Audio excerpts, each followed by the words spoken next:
Hello, good morning. My name is Rudolph Okonkwo. Welcome to another episode of our show, your show, Have Your Say 247. This is when we give our audience opportunity to get involved in the conversation going on around Africa, especially Nigeria. Today we have a very, very big show. You make it big by your participation. We are going to talk about the Vice President, Professor Yemi Osinbajo. We're expecting that he will announce that he's running for president in this coming week. But today he was upstaged by Mazi Rotimi Amechi, the former governor of River State, who announced that he's running for president in Port Harcourt today. So it's a very, very busy day. We are also going to talk about the situation in Anambra State, where you have the new governor, Governor Charles Soludo, dealing with some elements of the Biafran struggle, who are insisting on stay at home and dealing with the so-called unknown gunmen. We want to hear from people in Anambra State on their view on what is going on and whether the governor is taking the right steps. Some people are saying that he should concern himself with governance, that he shouldn't be involved in start with dealing with the issues of the unknown gunmen and all the other matters. So we're going to hear from you on that. We're also going to look at the PDP, where they are fighting over the issue of zoning the presidency. We have Governor Wike in River State, running for president, while you have Abubakar Atiku trying to be president again. In fact, I read a statement from Atiku where he was making an argument that, if the presidency is zoned to the east, southeast, he will quit. But as long as it's zoned to the south, it's not fair because the south produced Goodluck Jonathan and so there's a lot of arguments going on out there. We want to hear your view about these things, so you can join us and then we can have the conversation. In the meantime, let me play a little bit of what Rotimi Amechi said today when he declared that he's running for president. They don't push the Mumu to do it. This is crazy.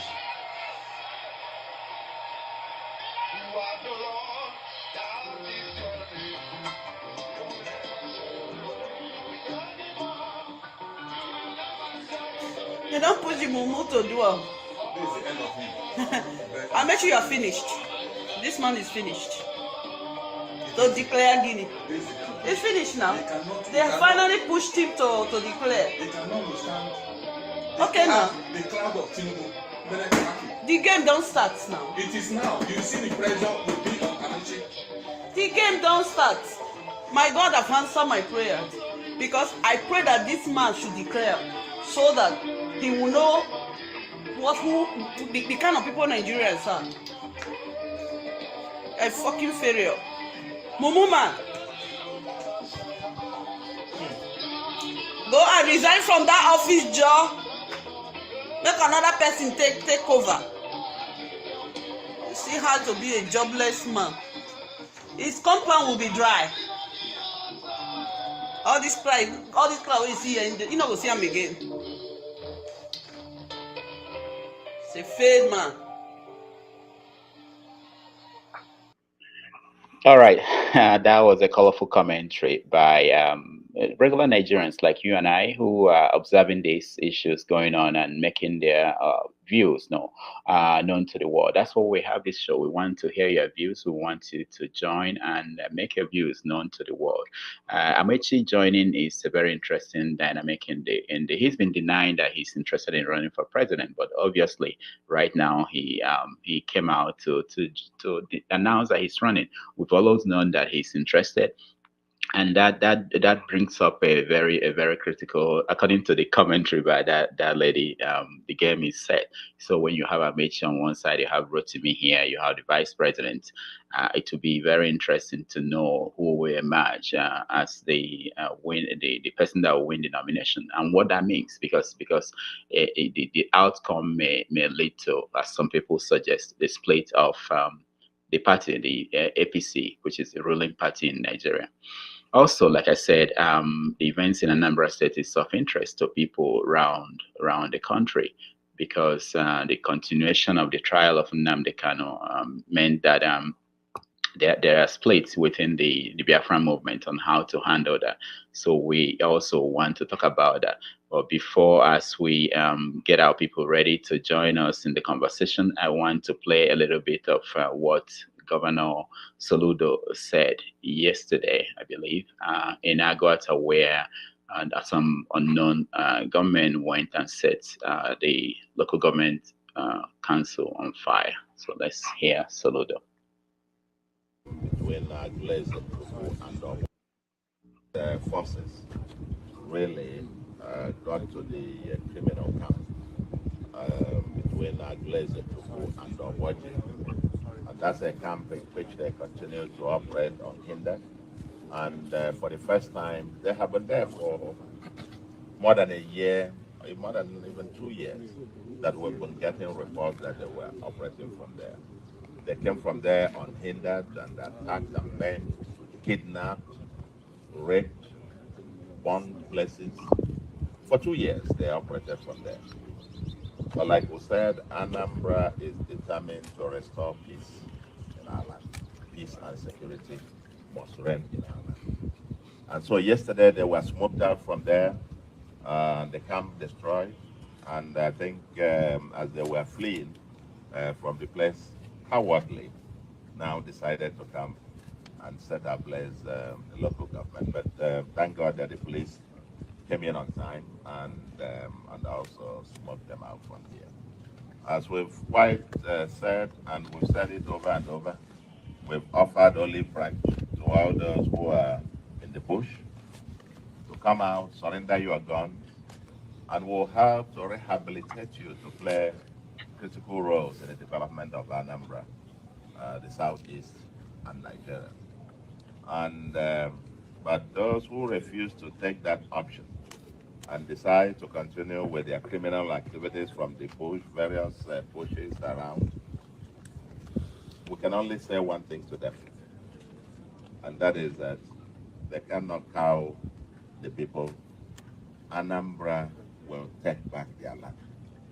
And the point is that majority of the people doing this, the statistics so far, the people are arrested, 85% of them come from one of the states in the southeast, another 15% from another state in the southeast. It's really our people doing this to themselves. Common criminals. You just get into the bush. From the things recovered from the criminals, from the camps, it's quite evident they are common criminals. With a register of those that they kidnapped, how much they paid, balance remaining, and so on and so forth, the date they kidnapped and how, various vehicles of stolen items, and of course as they arrived there, they had even taken delivery. They just took delivery of food items and so on and so forth. And the place with all kinds of stuff, shrines and so on and so forth. They are not our people. That's not us. And this one too shall pass. Peace and stability must return in Anambra. Peace and stability must return in the southeast.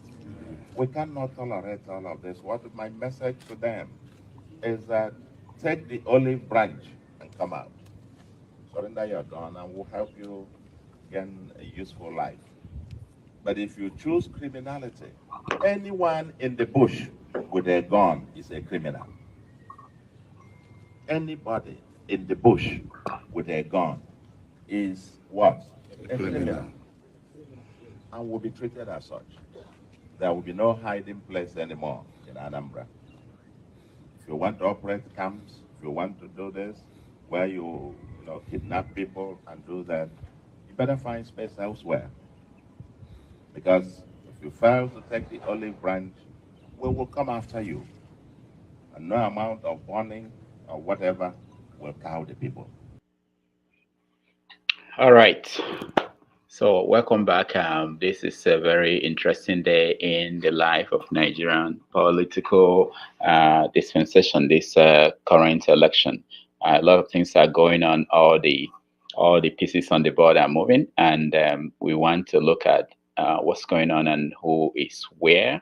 who is up and who is down. Of course, we still have issues of insecurity in most parts of Nigeria. We are going to address those issues too. But I have a usual friend of the show joining us from, how can I forget, Atlanta. Ovie, welcome to the show. From Virginia. Oh, you're in Virginia. What? No. Did you move? No, you're in Virginia. Where in Virginia? I also there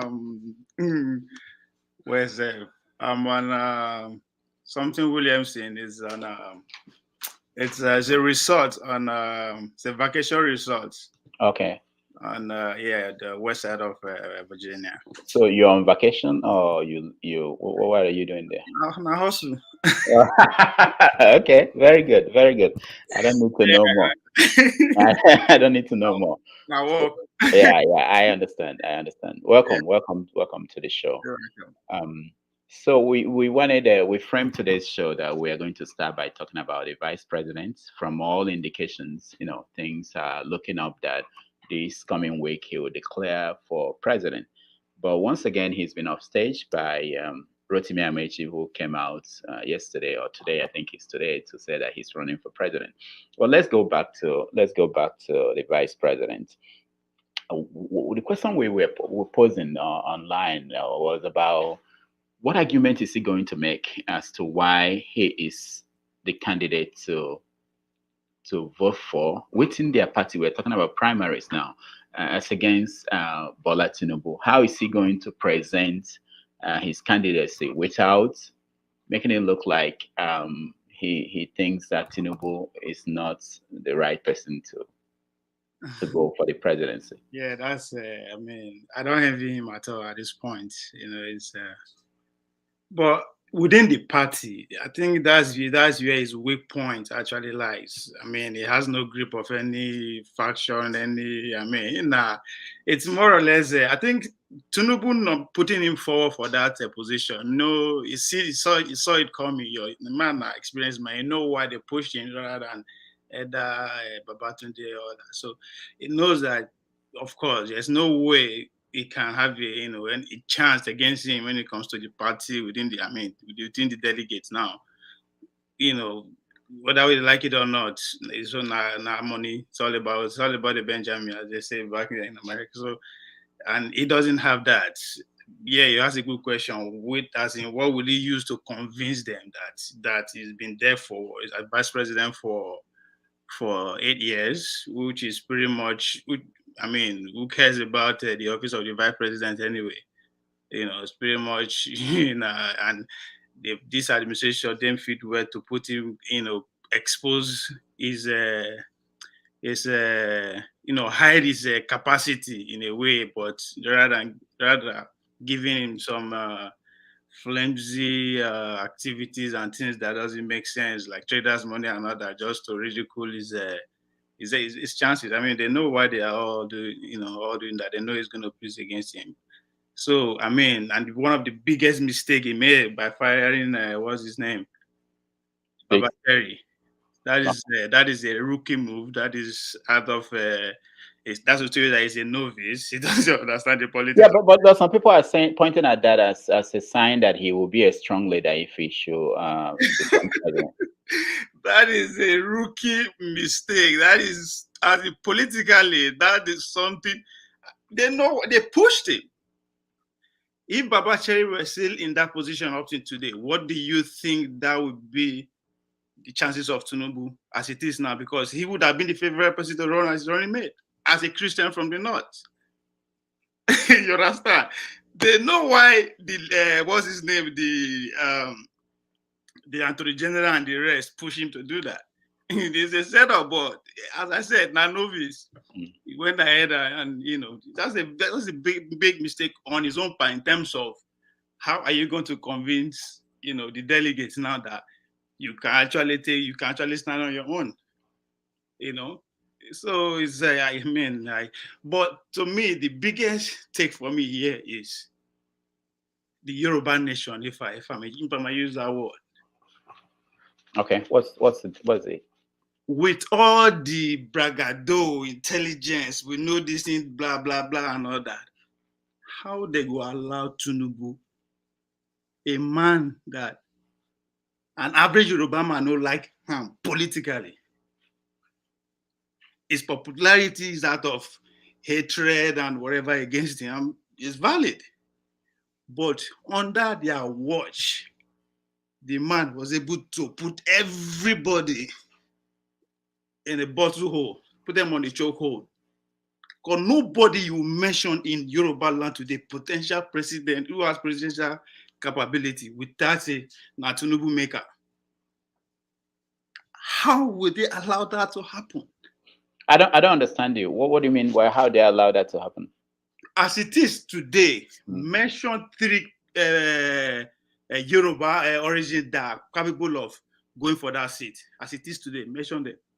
Oh no, Fahimi, for instance, could run. Without Tinubu influence or touch. Yeah, but it's not. How would they allow that to happen? But they don't like the man himself. Yeah, but in politics, you don't. You see all the presidential candidates, for instance, they all go to see Babangida. I don't think they like Babangida. It's part of the political game. That I am narrowing it down to that particular Southwest. Yeah. The same as the intellectual, blah blah, and all that. Yeah. How? No, just look at the northern counterpart. Say, okay, presidential candidates. Every nooks and cranny of North, you can see people who are distinct and different without say, oh, there is any link between them. Nobody go call for Yoruba land without say, okay, belongs to Tinubu as it's a Tinubu product. Today, that's working against them. That is why when you ask that question, you are right. How what's his name?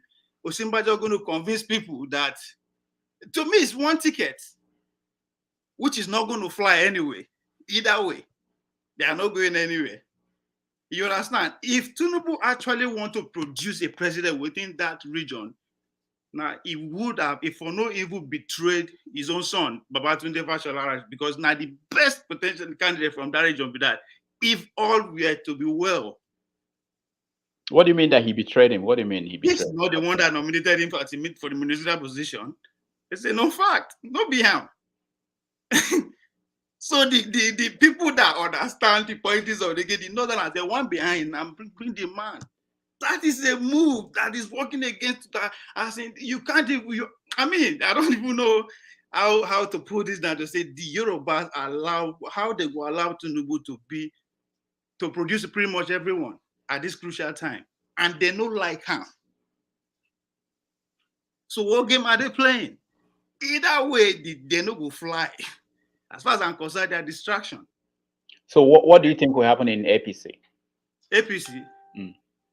If the southern part, the man where they favor, the choosing one, the Aman and Dora, as they say. Who is it? Who is the chosen one? Yeah, the Aman and Dora now. Just the title I'm calling the Aman and Dora. That is Rotimi Amaechi. Meaning the trusted one, the choosing one. In the southern part, but I still believe, as it stands today, 100% that presidency is not leaving the north. Now let me just inform our viewers. If you want to join us, please, when you come into the studio, turn on your camera. I see some people, but I won't let you in unless your camera is on. That's an indication that you want to join us. Also, if you don't want to contribute, you can watch us on Facebook, on YouTube, and on Twitter. So we can leave the space in the studio for those who want to appear and contribute. Now, tell me how the presidency is going to remain in the north. Are you saying that through the PDP, because it looks like APC, that they are going to zone the presidency to the south? I don't know why you guys are still position on this zoning. No. Even if they don't call it that, but practically it's not even in the conversation. No, at the end of the day, it's not consensus. Yeah. For APC at least, yeah, we know that. So what do you think will happen? Tell me, let me know. Yeah. What I think is going to happen that they will still leave it open just as PDP is doing. Yeah. But for the fact that they are so strong in say, okay, in a consensus, we will have to wait till the president bring out the whoever that he's anointed, as he says, he has his own favorite. We have to wait for that person. That's what I'm saying here. And if by any move or what, I don't know, I used to believe that the party might just fall apart, but as it is now, I think it's too late. So you are saying that the candidate for Buhari's candidate is Rotimi Amechi. If that should be the candidate, no. Okay. Let's use as an example. If he becomes a candidate by consensus, what do you think will happen to Tinubu and his political machine? Tinubu, they are no longer. I don't even know why we mentioned that. He's even himself knows he's out of the race. Wow, how do you say that? Because I don't understand why people say that. What are you saying that other people are not saying? Why is he out of the race? Tinubu is not even longer in control of it. What fashion is even in control in the party hierarchy, in the party first at this point? None. Who introduced Omishori as secretary position? Who cares? You are just a secretary. As a son, you're not secretary. Anything they give you now, you go tag and pass around. So and this man lost that party since for the past 2 years since they come out my uncle, quote unquote now, Adam Oshimole. That is his beginning of his downfall. So at this point, people are just queuing around it because there's money to be spent and the man is ready to spend it. So anybody who is still rooting for him now is because the money is still there. But when the chips are down, when the right decision is time to pick, not by consensus. So what do you think will happen? And the easiest way Buhari is even doing it is to offer them what they want. So you want to produce your governor of your state, Abi?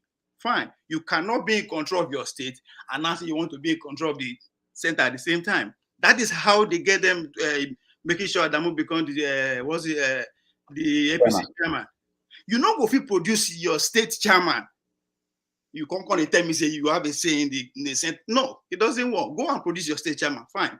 That's on you. Everybody should go. But this is mine. Okay. Let's follow this line. This line. Our people are so greedy. That is how you get them. And make sure they run around. He won't make sure say produce his successor.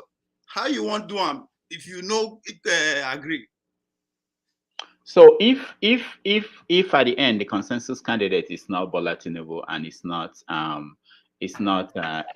Osinbajo, what do you think then will happen to the APC in the West? Nothing will happen.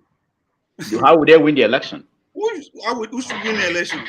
But when a lot of them are sitting on their side, as I said, most of these people will choose their successor. Even Bola Tinubu want to make sure the next governor of Lagos they still come from him. So all of them are vulnerable. Even if you want to even see it directly, they are vulnerable. But me and you know, say when the men where they make decision, they are above these people that we are mentioning. But if you want to put it just the way we are seeing it, they are all vulnerable. All of them want to retain the power that they have, control of their state. That's how they lost to the presidency processes at Damun. I see the same process go happen. All right. Ovie, stand by. We have a new person joining us. Asada, welcome to the show. Please tell us where you're joining us from and what name you want us to call you. Hello. Okay. Looks like he's frozen. He can't hear us or something. But can you hear us? Okay. All right. So our people, as I call them, the 17 clowns. I think that is, even though it's a kind of political move, but it's a very foolish one. How you will just come the demand? You have already exposed your weakness once you begin to demand. And that's exactly, as I said, all of them still want to have that control they're having now. Nobody wants to give it up. So that on its own, it don't finish. So whoever president chooses as his consensus, you no get choice. So you think they will all support the candidate? They don't have a choice. What choice do they have? All right. So let's against them at this point. Everything is against them. The Igbo, they don't tell them which you want lead or you want leave. That is I don't even know why they actually take that move, because it's not a political move, but why did they choose that? I don't know. And up to today, they are still on that. So the president within them is out of the equation. The same argument you can miss against the Yorubas when the chips are down. You also flow that kind of movement. Where are you? Where's your loyalty? So All right. at the end of the day, all this we can't against them. All right. Okay. We'll go to the PDP. It looks like some people join and they're scared. Ovie, you're making people afraid. They join, and when they hear you talk, they take themselves up. Okay. All right. Let's go to the PDP side. What do you think is going to happen there? It's over now. I mean, at this point, they're still they are already rallying around their big brother already. Cool. So how can I don't get you. How can they be coming around Atiku and they are rally? They are doing the work for him already. They are going around forming consensus. But you see P2B running for president, see Wike running for president. Are they not credible candidates? Credible. Okay. See, look here. No, it's beyond. When it comes at that, me and you at that level, it is beyond credible for what? You are going there to serve some interest. Are you the person? You understand? We will not give somebody. You will not give control or custody of your property to someone you cannot predict his or her move. So you think they could not predict Wike's move? Come on, Wike.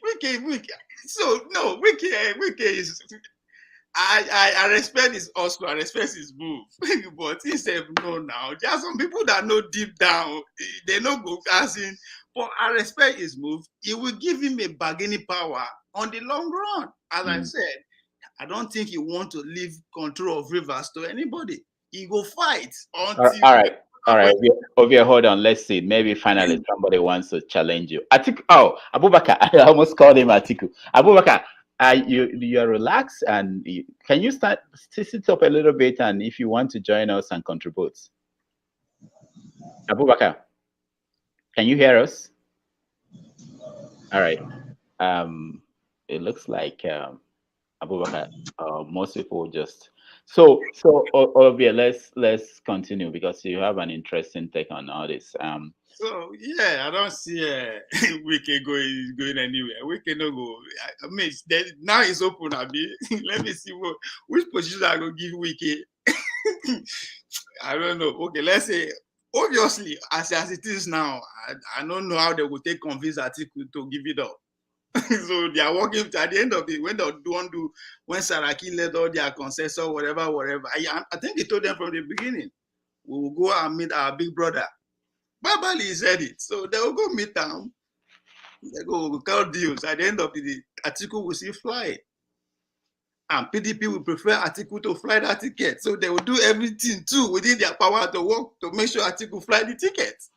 So you think where will the PDP get the votes that they will need to win the presidency? I don't see PDP winning the presidency now. I don't know how they want to win now. I don't see them winning the presidency.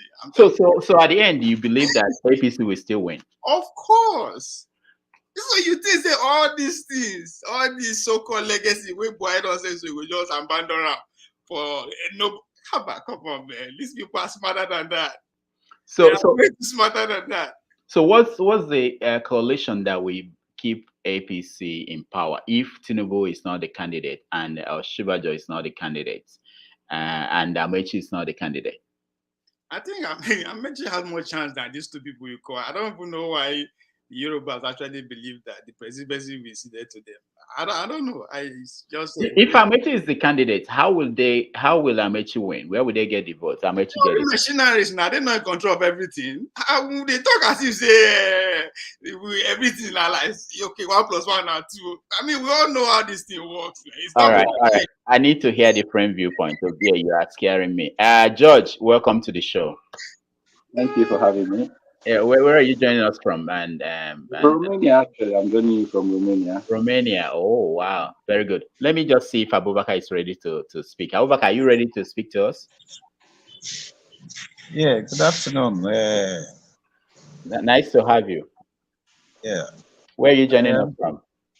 Yeah, I'm joining you from Nigeria, Kebbi State.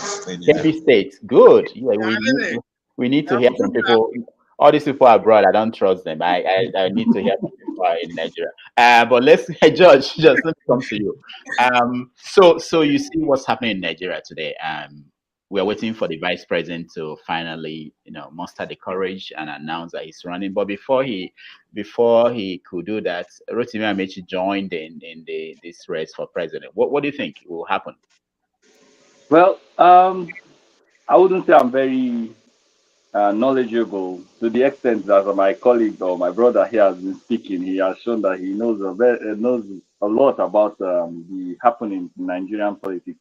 But I feel that what is going on right now is very similar to what was going on in the previous election, the 2017 election, where all these politicians, they know these ambitions of theirs or this campaign they are establishing at this moment are going to be short-lived.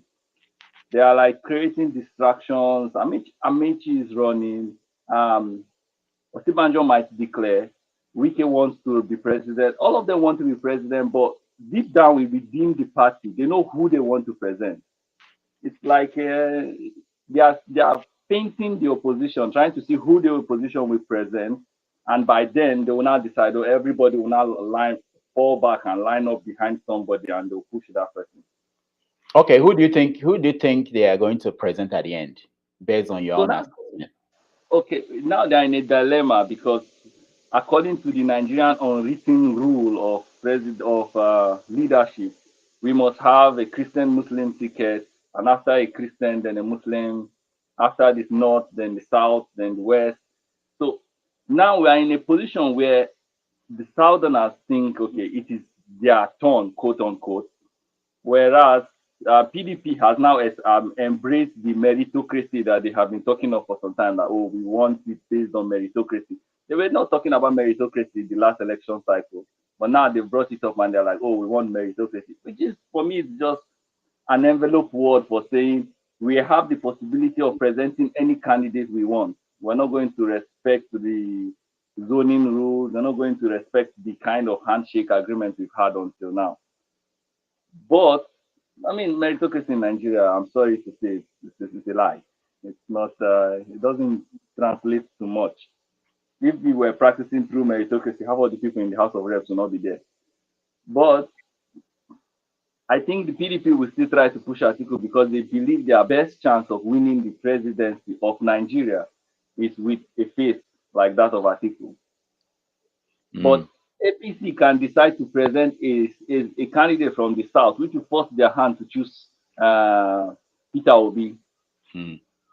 So it's still a game. They are still playing the same game they did last election cycle, where they try and see how, because of truth, it is about the party. It is not about ideas. These people are not very different one from another. They're not going to do something different. They are the same people from PDP that are still in APC. When it's not suiting them anymore, they move to the next place that they can find like comfortable seats.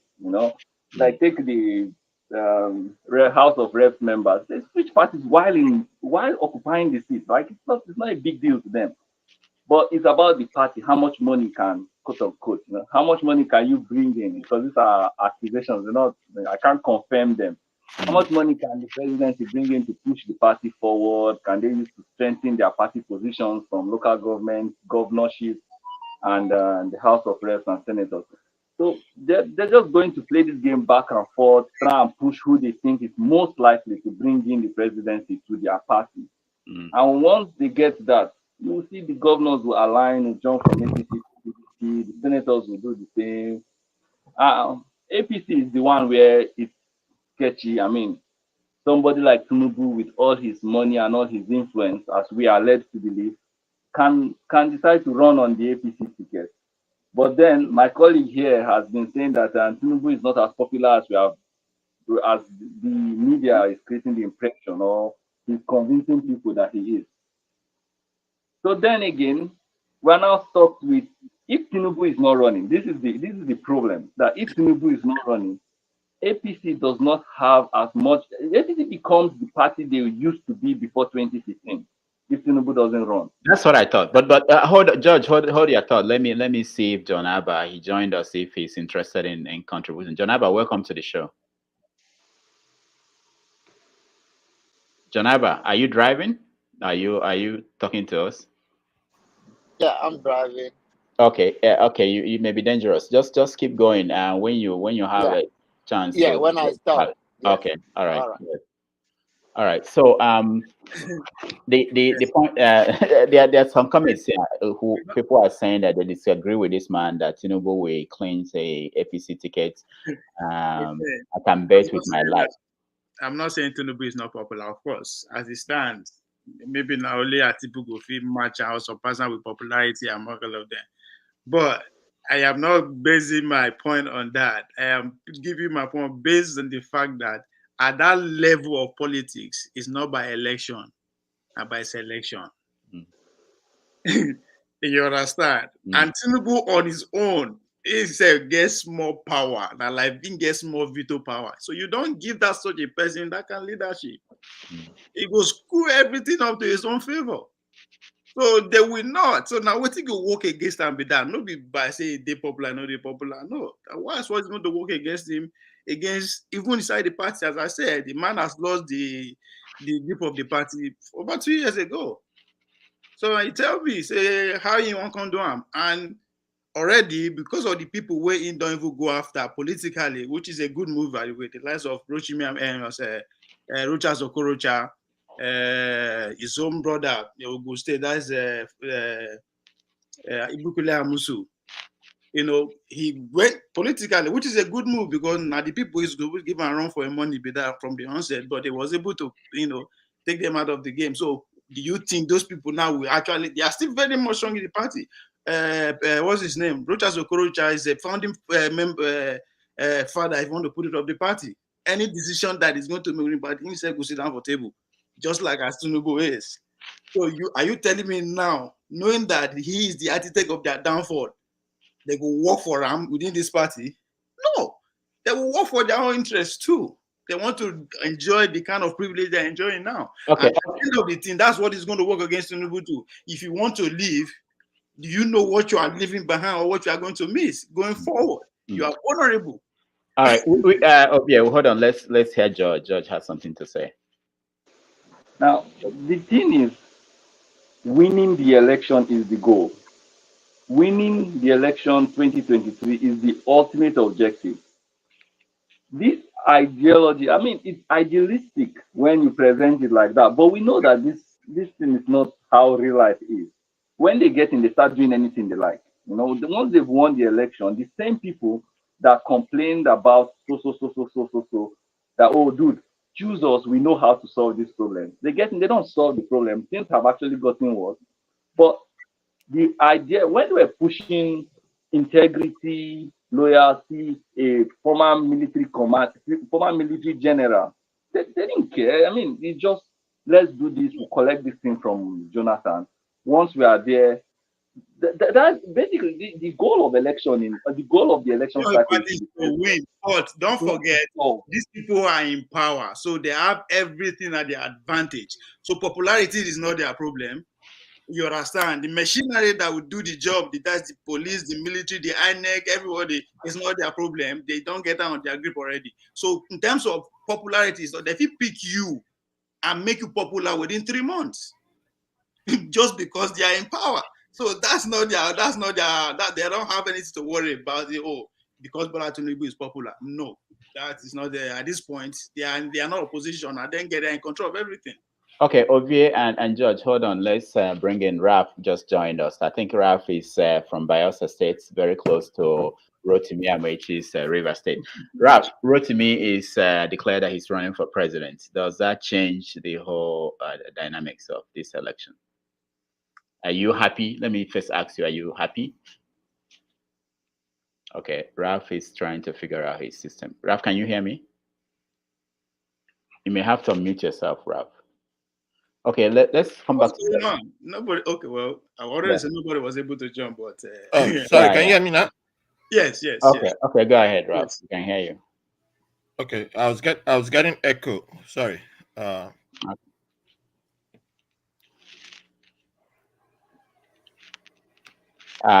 Okay, before when Ralph fixes his are you there? Can you hear me? You're muted, Ralph. George, where are you from? Do you mind telling us the state you're from in Nigeria? Okay. I'm from Benue, Nigeria. Benue State. Okay. Yeah. Okay. Benue, you don't have any candidate in this election. We So, don't have any candidates. all right. Nah, Yeah, Presidential level we is cannot not buy our their interest at the candidate. moment. We cannot buy their candidate with the how much 200 million he donates to. who is their candidate in Benue? Who? That would have been their most We popular don't candidate. have candidates. I mean, I see Autumn is fraternizing with Wike, so I don't know. Maybe he wants to be deputy president when Wike goes What's his forward. name? I don't know. Autumn, we can go in there and donate 200 million and everything settled.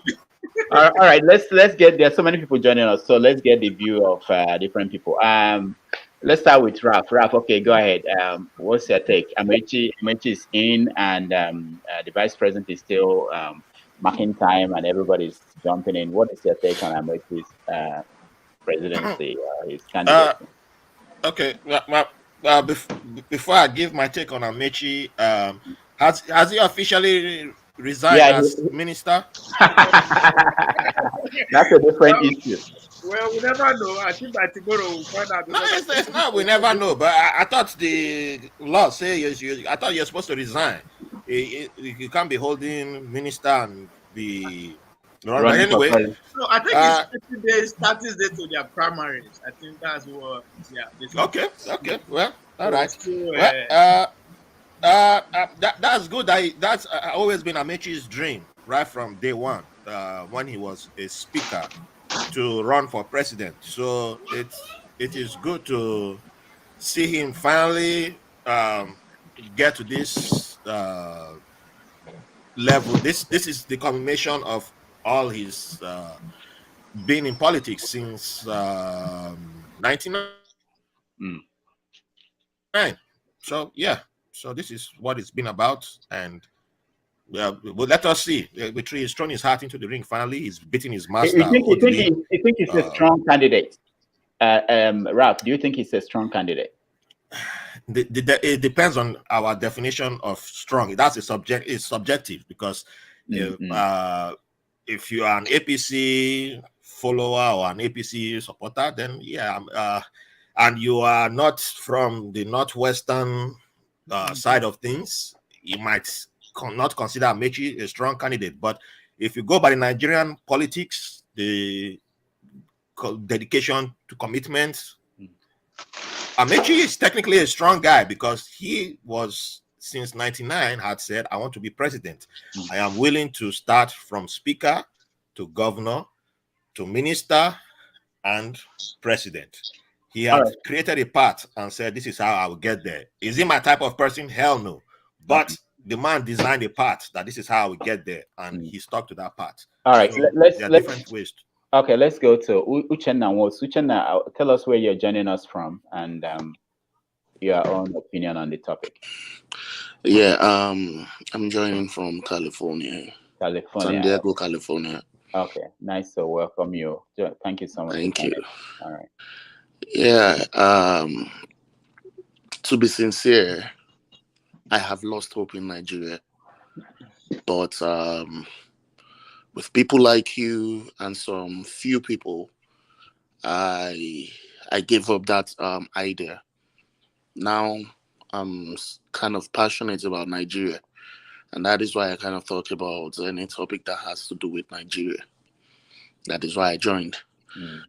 Basically, in the APC right now, we know Tinubu is the most powerful man there. Like my brother up there said, the one in black said, he has stepped on so many toes. And there is this particular guy that he stepped on his toes called, this guy from Alimosho. Can anybody help me with this guy from Alimosho? No, I don't. He's a very, very powerful guy in the APC too, even in Lagos State. Okay. I'm trying to remember this guy's name. He's an engineer, but that's by the way. And again, could you remember when a lot of people were traveling to London to talk to Tinubu? They were actually going there to tell him something else because I'm kind of close to people that are very close to the vice president, the president vice president, which is Osinbajo. Yeah. They were going there to tell this guy not to run, begging him, just to endorse this guy. But Tinubu is bent on being the president, and he's going to do anything, and he has the money. I don't know if you guys can hear me. Yeah, we can hear you. Yeah. Yeah, he's bent on doing anything to be the president of Nigeria. And going by what this guy has done, no other candidate has done that. This guy has gone to the north. He has gone to almost everywhere. And the northerners, going by what he did for them, without Tinubu, Buhari wouldn't have been president. And they believe this is time for them to pay back. But even Buhari himself doesn't like Tinubu, from what I've heard. He wants Osinbajo to be the president. But this same Osinbajo is still like calming down and observing things because he doesn't want to step on Tinubu's toes. He's a Tinubu boy, But believe you me, Osinbajo is one of the best candidates. Osinbajo, Peter Obi. If we can get someone like those guys, someone like Peter Obi or Osinbajo, at least we would have hope in Nigeria. Since the future generations are messing up, our generation are messing up. We are not playing with these people. We need to go in there.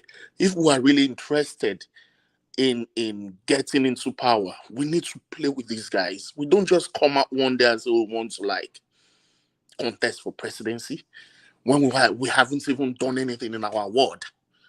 We haven't done anything in our local governments. Let me even give us one more step. We haven't done anything in our House of Representatives, the one in the States. We haven't done anything, and we just want to go there and be president. Being president is not a joke. These people, they have like the last speaker said, Amechi, although he's not that powerful, but he has taken steps that has given him this credibility. I'm not talking in terms of what he has done. Just like, before being a president, he has been in the House, he has been a senator, he has been this, he has been that. That is how you go. That is how you go. Okay, you don't just come out from anywhere. Uche, let me pause you and hold on. We can come back to you. Let me go to Okija. I know he was interested in running for office, so he has done something in his local government. Let's hear his view. Can I welcome to the show? Oh, thank you very much. Thank you guys. Good morning, wherever you are.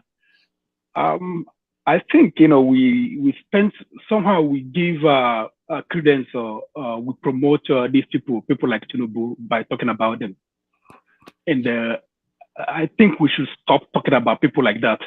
I mean, the consensus here, from the last discussion and today, people tend to lean towards Peter Obi and Osinbajo. I don't know if there are some other good candidates out there. I think maybe we should spend more time talking about these people, talking about their policies, so that people don't hear about Tinubu. And when we talk about Tinubu, people like Tinubu, we talk them down. Well, you can't. But that's not it's not our job. Yeah, I know it's not our job, but I mean, we are here to talk. But anyway, but I mean, somehow, because I think, who said, I think it was it Trump, that a bad publicity is a good publicity, something like that, that effect. But I mean, like, if a free and, free election would be held in Nigeria, people like Tinubu, who's gonna, Tinubu will not win Lagos. Okay. Under free and fair election. What we have to... Hold on. What we want, let's reframe the original question, which was, we are expecting that the vice president is going to declare that he's running for president sometime next week. If he does that, how is he going to make the case that he should be voted in? The party should pick him instead of Bola Tinubu? That's the original question. So before you answer, Sam, can you find a position where you can, the light is good so that we can see you? I'm coming to you next. Okay, can I go ahead? Yes, I haven't followed, but I think I've have some I've read something what he did in Lagos when he was Attorney General or something like that, and I've people have written, some people who are close to him or have worked with him. They've said that no one has ever said anything bad about what's his name, Osinbajo. So I think I've never met him. I don't know much about him, but I think he's based on what I read he did in Lagos when he was Attorney General. I think he is a credible candidate. And Tinubu, based on what Tinubu has done over his life. I mean, okay, Nadeko, yes, but I get that before no property. What he has done when he became governor, and how old is he? We don't even know. I mean, how we could have voted for someone who doesn't know how old he is? How can we vote for someone who has bullion vans? I mean, how does he make his money? So Tinubu has so many things over Tinubu. Tinubu is not like, I mean, in a sane society, people like Tinubu will not even come out to fight for any office at all. All right, Ekene, thank you. Let's go to Sam. Sam, welcome to the show. Can you tell us where you're joining us from and your view on what we are talking about, the presidential election coming up and the candidates so far declared? What do you think? And Osinbajo and his chances of coming out as a candidate of APC?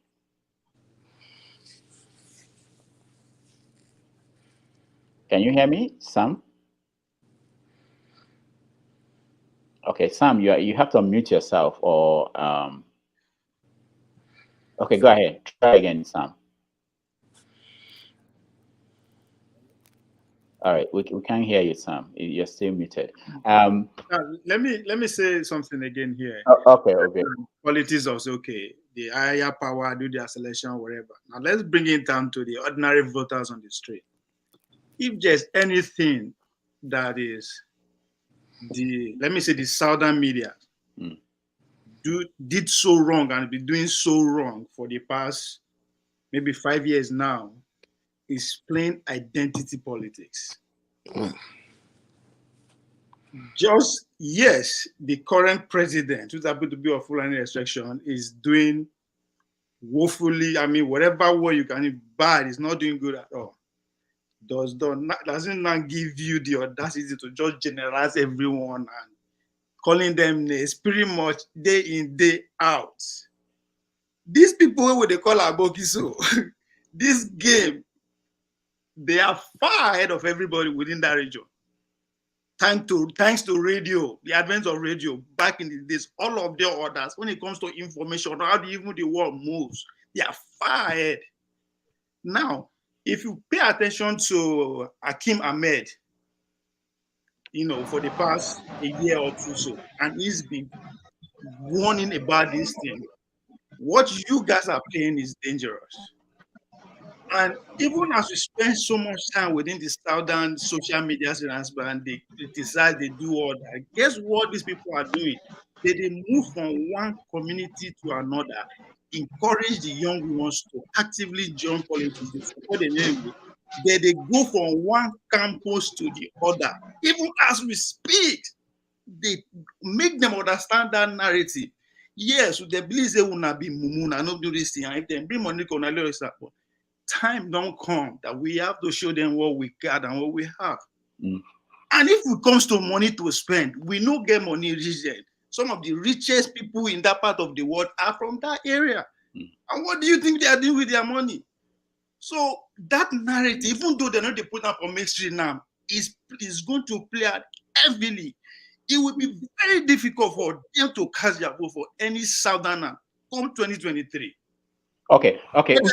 And that is why when I talk, say, the zone, if you want to go by zone, the northeast will still produce the next president. Both parties will feature their candidate from there, which is the article. And the man that keep talking about everybody, they laugh, which has not declared yet. Now, that same state, Adama will produce the next president. Okay, hold on. Disagree. Okay, hold on, Raf. Let's hear from. So anyway, so it's okay. Let's hear from Sam first. Sam, welcome to the show. Can you hear me? Sam, you're still muted. Okay, hold on, Sam. Let's see. Okay, try to. Okay, go ahead, Sam. Okay, yeah. You can hear me now? Yeah. Where are you and where are you joining us from? I'm calling from Lagos, Shomolu. Okay, Lagos. Yeah, I like to hear from people in Nigeria. Okay, so what is going on in Lagos? Did you guys hear that Amechi is running for president? Amechi. Yeah. I want to use that money for security for train to run for election. Eh? Serious, so. And people are not seeing it. For real. Seriously. What are they not saying? Explain to us. No, for real. When the whole saga happened, the train issue and everything happened that day, I was watching channels. The way channels was dropping the news one by one. They actually programmed it well. You understand? After they show us victim and all that, they show us Army coming, do their own. Later, they show Amechi started crying that because of the money that was not released, that was the reason why that was happening actually. But even if they do that security, terrorists still attack. No how. So all they want to do is just to whack money. And they keep on whacking this money. And we, don't let me lie to you, doctor. Now we go suffer them. And now we they put for debts every time. And they keep on borrowing all this old cargo. And they will soon die. And we will be the one next. And we'll be the one fighting to pay debt. And I don't see any reason why we should be voting for anybody that is old. And let me tell you one story today. And I believe everybody that is here like this now that I can see, they are in their mid-30s or above their 30s. When I was born, it was Buhari that was there. That was 85, 86, right? Now, I'm 36 now. Buhari is still there. Tell me what's my own future here now? No future, nothing. Now, let me ask you, people around you, what do they think about the candidacy of the vice president, which is not yet declared? Do you think that that man cannot go anywhere? That man cannot go anywhere. Don't let me lie to you. So I don't see that one as a president. Who is the candidate that you think should go somewhere or can go somewhere? We can see people like Showore alike. I think we have young people. I think we have people in their 40s. Not all these our year politicians. Someone different. We don't want APC. We don't want PDP. We don't want anybody that is actually corrupt. No, let me ask you, how many people are like you, or how many people do you meet that are thinking the way you are thinking? I think because that's what matters. Because at the end, most people around me are like that. So, why doesn't that reflect during the election on election day when the results are being announced? Why don't we see this side? Do you think we do election? You do election here, doctor? You don't do election here. Okay, I know there are issues in the election itself, but are you saying that people like you go out there to vote and it's not reflected in the results, or that people like you don't end up not going to vote? Okay, let me give you one example. The last election, House of Rep, there were two major candidates. There's APC and there's PDP. But the society, this community, they like the PDP guy. The PDP guy won the APC guy, knocked the guy out. Okay. Before you know, they went to the PDP guy, bribed him, took in the APC guy. They ran the election twice. And the guy beat the APC guys 2 times. House of Rep. So tell me, what's the election there? The people mandate did not actually reflect. It was Tinubu mandate that actually reflects. Okay. All right. Let me keep you there. Just stand by. Let me come back to Uchenna. So Uchenna, now listening to someone like Sam, and this is someone on the ground, and the kind of sentiments that he has. What do you think? What do you think is go back to? I want you to go back to what will happen probably next week. Shiba, you're coming out to declare. How do you think that will change things? Or do you think it will change anything? Well, it's gonna change a lot, and I would encourage him to come out, because looking at the whole people we have on ground right now, nobody can stand him in actual facts. And before I go ahead, I want to correct something. Election in Nigeria is going to count this time. We shouldn't discourage people from I pray so. Getting their PVC by saying that. I have mine already. Yes, we should encourage people to get their PVC. If you think election is not going to count, these people won't be doing whatever they have to do to encourage you to go and vote. Just get it. And remember, election, the PVC is electronic now. So the vote is likely going to count. Likely, you said. I'm telling you. The reason why I said likely, I'm thinking about some kind of electronic problems, internet, IT things. You know, this is going to be the first time that they are going to go like that. There will still be some issues. That was why I said likely going to count. But we shouldn't use that narrative to discourage people from getting their PVC. But we shouldn't say votes don't count in I'm not telling you. Happened way back. Well, see what I'm telling you now. It might not. If you can hear what I'm telling you. Way back. Hold on, but believe you me, this time, the votes are gonna count. So let's just encourage people to get their PVC. But going back to the question, if we are going to rely on PDP and APC to produce the candidate. Yeah, that's what I wanted to get to. Before that's what we have to do, because we don't have any other party that can overshadow these guys. Let me finish my question.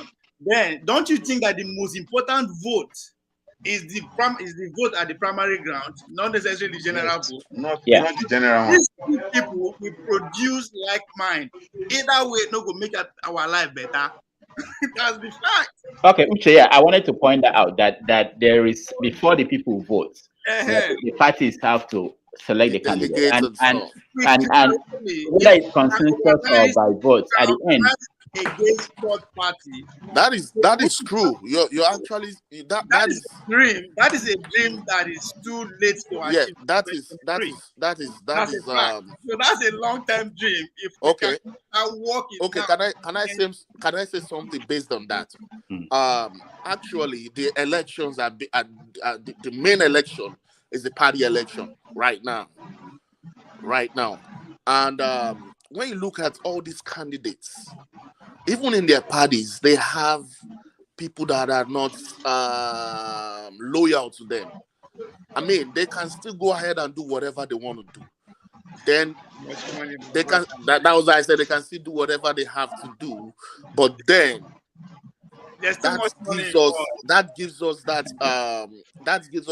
opportunity to join parties, to encourage the younger ones to go into one of these parties and become delegates. You know, that is going to be in the next election. It's too late right now. Okay. There's nothing that is too late right now. If comes out, is going to give Tinubu a run for his money. Trust me. You see what they are doing in Castilla. Don't stop talking about Tinubu. Give it JMC and giving a jeep to village chiefs. Zamfara State. Let's hear from George. Let's hear from George. Go ahead. I agree with my brother who is laying on his cushion there. Yeah, votes count in Nigeria. Votes do count. The only reason people hustle this hard, they bribe, they buy all this economic infrastructure. Look at the money they spend in election year and the money they spend during difference is clear. Bullion vans and all that. So both do count. I agree with him. But the politics of Nigeria is that of elimination. Before the election, the decision has been made. We are running with the worst case scenario at the election. They've eliminated, like we have to choose between two deep devils. I'm sorry to use that word. I'm not being insensitive, but they put us in a hard place between the devil and the deep blue sea, you know. So that's how the election is run. It's not an aspirational thing where we are trying to choose the best candidate. We are trying to choose the least worst candidate. So we have Buhari and Atiku, you know. So either you go with Buhari and after knowing how he has treated Nigeria for some time, or you go. None of them are what you want to choose, you know. But you don't have options. The only place that this thing doesn't work is maybe somewhere like Anambra, where the APGA successfully wins the election there. I mean, APC and PDP are children party in that state. Okay. Thank you, George. George, thank you so much. What I will do now is I'll go around and get you guys to tell me what's keeping you up at night about Nigeria, because we have to change the topic and talk about Anambra State and what happened last this week, especially with the destruction of a local government by some unknown government. So let me start from you, Ovie. What's keeping you up at night when you think about Nigeria today? The fact that the young people of Nigeria, worldwide, not just those that live in Nigeria, are lazy, politically speaking. Not that we are not industrious, smart, gifted individually, but collectively, what can we produce? Can we even produce a senator? Can we produce a governor? But that's where the problem and solution lies, the young people of Nigeria. Wait, Ovie, don't speak like this. Kogi State Governor, Yaya Bello, is a young man. He should be in his produced by no, it was produced by the elite. They control now us. So when as I play for us not to be able to come together, organize. Kwame Ture say, if you organize little, you get little done. If you organize much, you get much done. If you don't organize at all, nothing is going to get done. And that's what keeps me up awake every night. When are we going to realize that we take us coming together for us to change the narrative, change anything we want? And the fear of those people sitting at home, right? It's not that they are scared of anything, but for the fact that for the first time in a long time, we have people who can actually come together based on one ideology. That scares the leadership of any country. So seeing the people coming together, either in peace, in harmony, or in destruction, it is not something the power wants anywhere in the world. All right. Thank you. I'll come back together. Ovie, we'll come back to you on the other topic. Raf, what's keeping you up at night? Listening to conversations like this sometimes because it always makes me laugh. I don't lie, my brother. Look, there's there's too many misconceptions that we have. I mean, the way I'd written in the comments on YouTube how Osinbajo is always deemed there's a certain standard that we use for people like Osinbajo, and then other people are considered corrupt. Meanwhile, you can't separate him from Tinubu's corruption. So I'm like, I don't know, but it doesn't keep me up at night because me, I like to sleep, so I will sleep. I don't keep myself up at night for Nigeria. No, but at the end of the day, I just wish people will. I think my brother in California had mentioned some points. I agree with some points, not all points from anybody. Some. I wish people will realize that there's multiple ways. It's not one, nothing is one option only. There's multiple.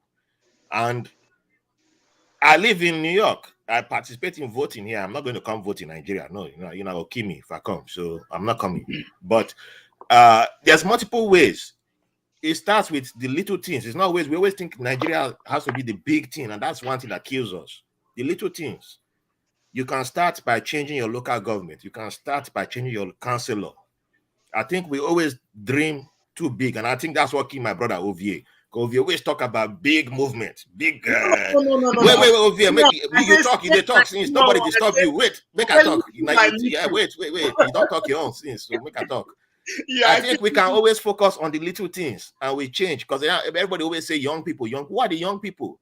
If in 2008, I had a fight with my Ijaw Youth Council president when we were at the Isaac Borough, Ataka Borough's celebrations in New Jersey, and I was like, why do we have 45-year-old people calling themselves leader of Ijaw Youth movement? Why do we 45, almost 50-year-old is the leader of youth movement for Ijaw Nation? That's nonsense. You are old people. How can we not have young youth? Like in the ANC movement in South Africa, had primary school children were being taught about their movement. And that's how you are leading people. You are training them. Civil rights movement was reaching out to kids and we're teaching them Black Panther Party had something like that, where they were reaching out to kids. If you want to teach youth, you go to real youth. Stop wasting language saying we are talking to young people. You're not. You're teaching old people. You can't teach your grandmother how to eat boiled egg. Stop lying. So when we are saying we want young people, then go to young people. If you want old people, then go to old people. Pick which one you want to go and stay in that lane. We waste time in Nigeria, and then we come at election time, we start crying, oh, corrupt. My friend, vote for corrupt people, and then we die there with them. We choose, pick the sword you want to die by and die by it. So me, I'm not going to. I sleep well at night. I can't die for Nigeria anymore. Thank you so much. Oh, one quick thing, doctor, because I always forget every time I come here. May I go listen to my podcast, White Label American Podcast. I need more listeners. May I go subscribe. All right. Give me money too. And support doctor to give doctor money. I want to give doctor money. Thank you. Can I go ahead? Okay. Like Ralph, when I go to sleep because I always have a busy day, the next day. So I try to get my sleep. I don't think much about Nigeria because it's infuriating. But I want to go back to what Sam, the one in Shomolu, is it in Lagos? Yeah. Okay. I mean, when I turned 18 in Nigeria, that was in the 90s, and I went to register to vote. There was exercise to voter registration. I went there, and there was no voter's card. So I asked the man in charge. He said, "Oh, they don't have voter's card. We should get out of here." I was like, what? What do you mean? The government paid for it. I want to get it. I'm old enough to vote. You said it. So I picked up stone. This is a true story. I picked up stone. I said, I'm gonna stone you today. Some other guys, about 3 other guys, they picked up stone. So he started begging. He said, make I tell you to come on. So that the local government chairman took all the voters' card that we should go to his house. So we took up stone. We went to the local government chairman's house, but there was a policeman there. So he cocked his gun to shoot us. So we ran away. So why I say this, the youth in Nigeria, it's your country. You have to play a part. You have to make effort to make things work. We are talking about, during the election, you will see low turnout in the south, high turnout in the north. Then the south, they keep complaining. I think the last election, it was about, I can't remember, but the north was above, almost about 50 million or so, something like that. The south was about 20-something million. Almost 30 million. Yeah. So you guys, you southern young people, you tweet, you do, go Instagram, make up time and defend your vote. If your ward, go there, make sure it's counted.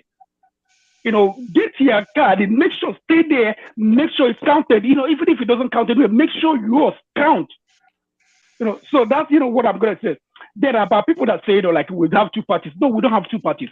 The thing is that progressive in Nigeria, we haven't been able to come together. They have tried it in so many ways, where people, their opposite position, they come together and present an alternative. We haven't done it in Nigeria. I think they have done it in Malawi. They have done it in some other countries. Come out, if it doesn't have to be PDP and whatever, which one is the APC. If they then let the other candidates come out, you say people they don't have money. No, they have, when they have people, you have people. When you have people, you have money. I mean, could you imagine, a candidate, for instance, of Showore comes out and say, okay, people who support me. If you're in Kanu, just give them, in this age and time, things are easy. You can, send out your, a soft copy of your post or whatever. Someone in Kanu can go to a printer with his own money, pay for the poster, and put it all over Kanu. All right. Okay, thank you so much. Let's go to George. George, what's keeping you up at night? Yeah. What's keeping me up is exactly what my brother with the white T-shirt has said. The part where, the desensitization of responsibility, nobody feels responsible for anything. It's not our problem. And I know it's kind of hypocritical because I'm already abroad and I'm talking about Nigerians in Nigeria with their problems or with Nigerian problems. But the truth is, you can feel it when you come online on Twitter or Facebook, you read the news, you see the way people talk about the issues in Nigeria. It's not our country. Anything can happen and somebody else's issue to deal with. today people were attacked in not today. Well, when the train attack happened, people on the internet are just going about their day like, well, it's not my, nothing happened, like nothing. No, it's not. Nobody is responsible for anything. We just want to jolly around and say it go better. You know, like where they say everything are just cruise and inshallah. That's how we are running the whole thing, just cruise and inshallah. All For right. me, I look at it. I have to go back one day. I have to return. Is this what am I going to be doing every? Like I'm not going to spend the rest of my life here. If I have to return, what am I going back to?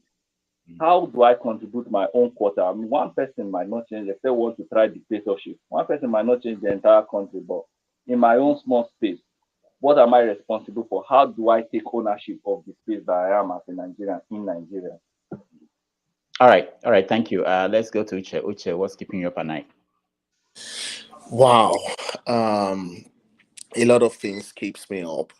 Number one is the people that I left back home. I still have a lot of family members back home that are not finding things easy. And I have friends that we grew up together.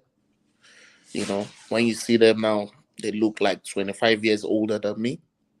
My major concern, with the major things that really keeps me up is how the common man is going to be able to feed themselves.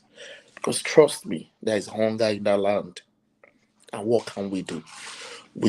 I do my little quota, you know. Sometimes when I wake up, the kind of messages I get on my phone, but how many people can you help? You know, things like that are the things that are keeping me up. And that is why I changed my idea of losing hope in Nigeria. Because if I lose hope, who's going to fight for these people? The common man on the streets trying to make ends meet. It is people like us that can fight for them. And I want to use this opportunity to promote a movement that is being organized by my pastor, Pastor Itwa Igodalo. It's called Nigeria Leadership Series. What is actually out for is to help people like us, people that don't have a say, and you have the idea to get into politics. Young people, we need people like that. I'm gonna maybe after the program, I'm gonna send you a message and we can talk about it because I love platform like this. Please, we shouldn't lose hope in Nigeria. If we the elites, the youth of tomorrow lose hope in Nigeria, then Nigeria is finished. So we should try and do our little quota. If you have a friend that is credible, encourage them to get into politics. If we keep running away from these things, you know, it's going to be difficult for us to make a change in Nigeria. The change we desire is in our hands, is in the hands of the youth, not these old fools. But before then, there are still good ones among these old fools too. You know, we can't just go there one day and say we want to change. You know, we can't just go there one day and say we want to change Nigeria. We still have to go through the process. So, All right. All right. Thank you so much. We'll take a little break, and then we'll come back and talk about the situation in Anambra State. So that we can It's very create a important for the livable and nation. prosperous homeland for our children and grandchildren and great-grandchildren on board. This is not a time to make long speeches. But all I can tell on the Anambra is that we are resolved, total resolve, to stamp out criminality from this land. And with God on our side, Anambra people are irrepressible. We will never yield ground to the criminals. We will take back our land. Thank you very much. All right. So that is the new governor of Anambra State. He came in and people had high expectations on what he could accomplish. He decided that the first thing he would do is to deal with the issue of insecurity in the state, and that put him in conflict with some elements in the state. One, he wanted to stop the sit at home, and if you watch the whole video, you see where he talked about how he tried to offer a way out. and some elements in the Biafran struggle rejected any effort to stop the sit at home. So 2 days ago, a local government council, Aguata, where the governor comes from, was set on fire. So that's the reaction of the governor. He basically is saying that they are going to go out there and find the people that he called criminals who are responsible for that. So I want to get your viewpoint. The situation is being read by other people to say that if we don't take care of what's happening in the states, it could, the southeast, not just Anambra State, will become another northeast or even northwest. So I want to get your view on this. I don't know, apart from Ekene, most of you may not be from Anambra State, but it's something that I think has national implications. So let me start with you, Ovie. What is I'm hoping that you are following or you know what's going on in the states. What is your take on Anambra State and the issue of sit at home and the continuing trial of Nnamdi Kanu? Well, that of Nnamdi Kanu, I would be surprised if they release him before the election. That's just my own personal observation. I don't think he's coming out of that place before 2023. Or I'll be surprised if it happens. So the shenanigan trials and whatever will continue as long as they can drag it. Then that of the insecurity in the southeast, seeing if he has a potential to be that of northeast. Yes, it has every indication. There's money in Anambra State in particular, who has a lot of billionaires. I'm not saying they are the one responsible, but what you are seeing, there's money involved. That is why the enterprise, as I see at this point, is thriving. If there's no money involved, would have been there. I don't envy Soludo at this point because it will succeed in calming things down, but it's not just going to happen overnight. So why? Because I want to believe he's the people's president, he's the people's choice. Other than, unlike his counterpart in Imo, who was pretty much imposed on them.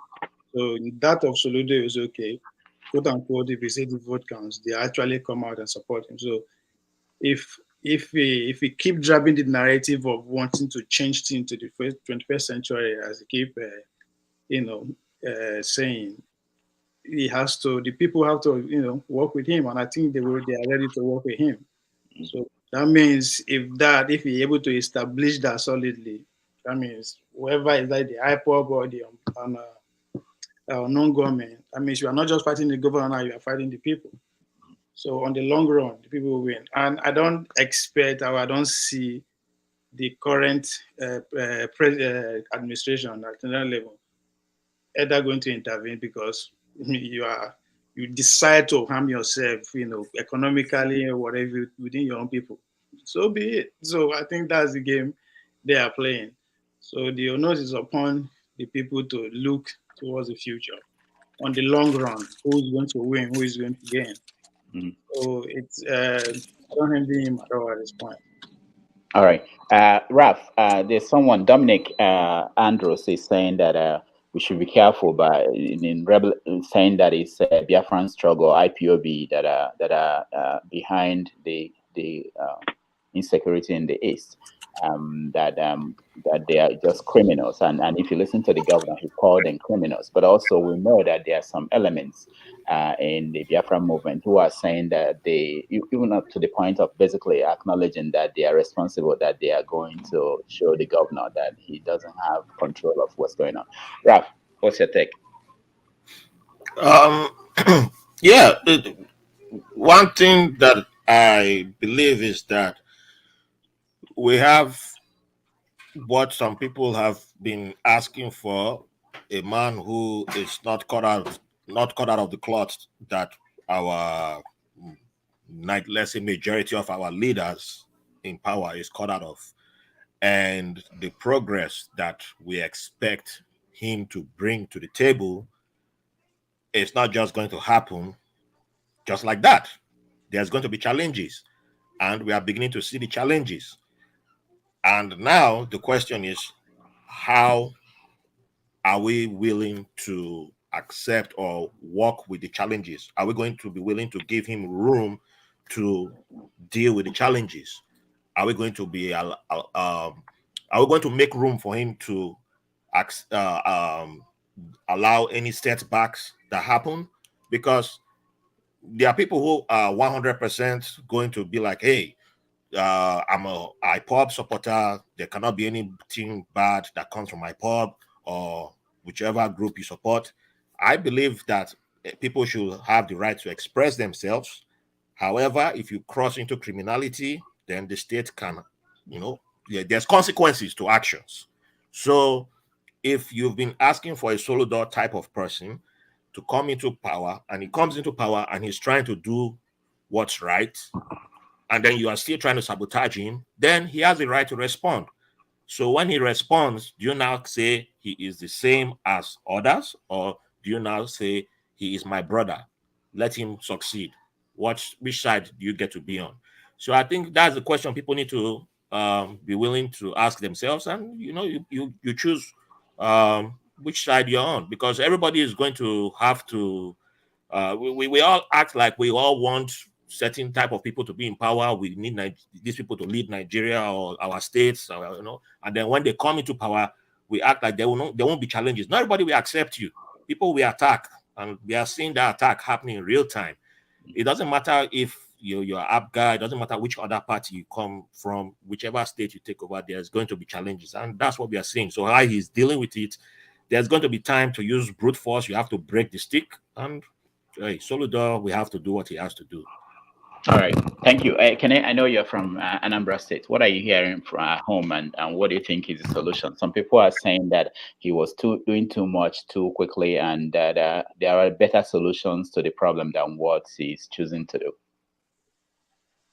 Hello, can you hear me? Yeah, go ahead. Yeah. Okay. Honestly, I pity Soludo. He's in a precarious situation. But I tend to think he thought about, didn't he think about these things, before he went in for, to be governor? I mean, when he started, when he was running for governor, I believe he should have thought about this and try to bring people together to find out, solutions.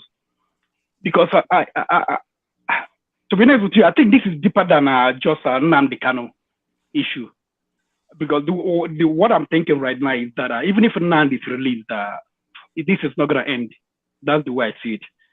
Some people, they, Igbo people, they say that when things are not right, some people tend to take advantage of it. So I think it's going to continue once some people, they've seen that they can make money and they can impose fear. Some people are, they are demented, they are like, something is wrong with them. So maybe, they like violence, they like things like that. So I'm not sure. Again, Soludo, he is trying to work to free Nnamdi Kanu, but who is he working with? Working with the northern, Buhari and some elements and the Fulani Hausa elements that have so much hatred against Ndibo. Are they going to play ball? Look at what Buhari said the other day that no political. We were just saying that there was no political solution. That the court will have to determine.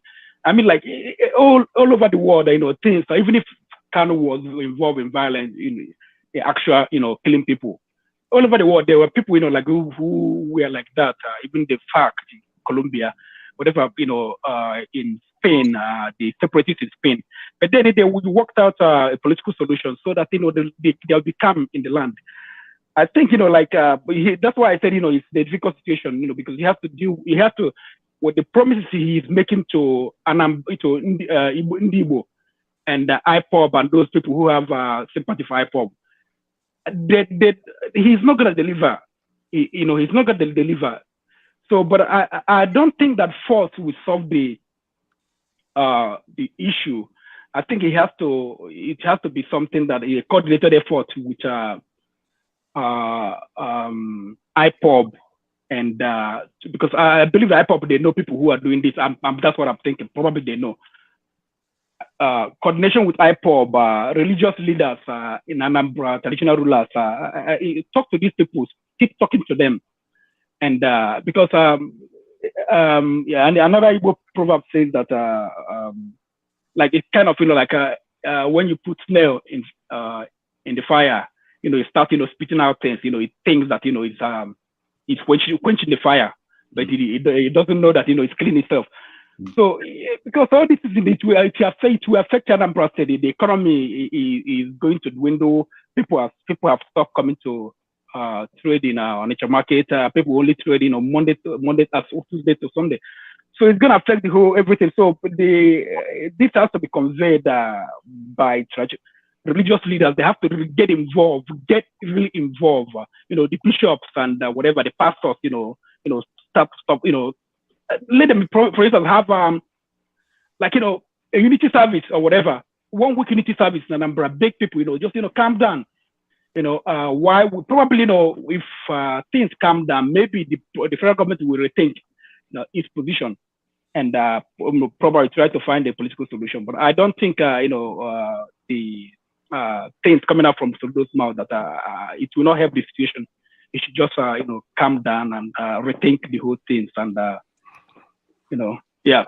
All right. I wanted to switch the topic a little bit. John, I'm coming to you, John, because we have this video I want to share from Governor of Benue State talking about insecurity in Nigeria, and another one from Danjuma. It's an old video, but I wanted to get the view of people from the middle belt, Jonaba and George. Okay, so let's watch a little bit of that video.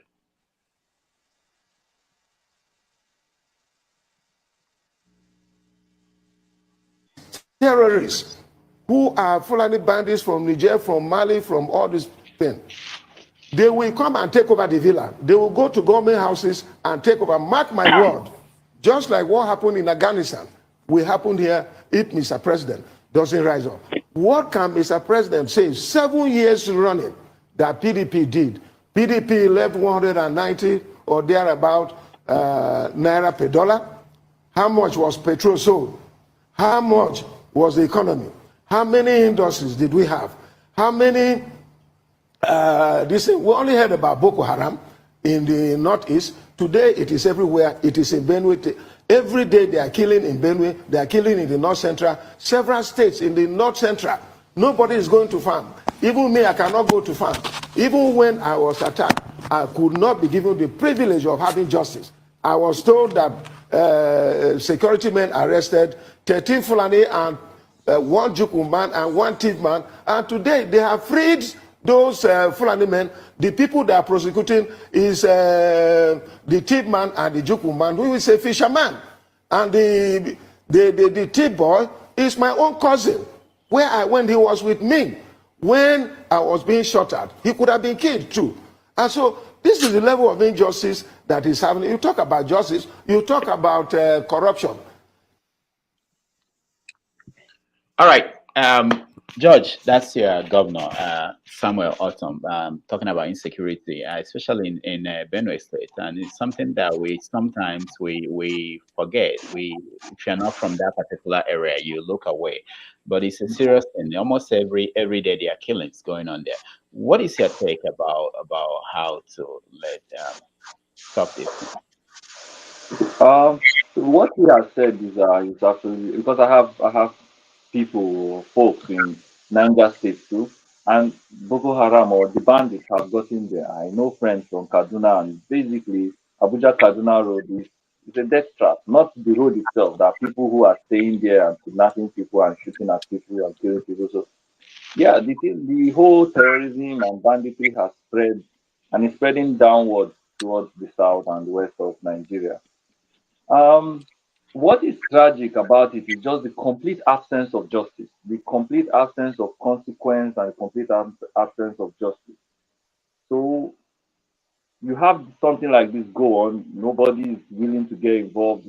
For the people who are the victims, at least, let us say, okay, we sympathize or we have some form of justice for the people who are victims. There is none. The people who have done this or perpetrated this kind of actions are not brought to book. There's no sense that they will be pursued. There is a sense of impunity, in my opinion, on the part of these folks who are willing to commit this kind of act.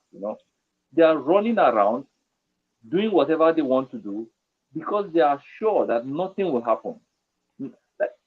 Everybody wants to talk about, oh, we employ technology, we'll do surveillance.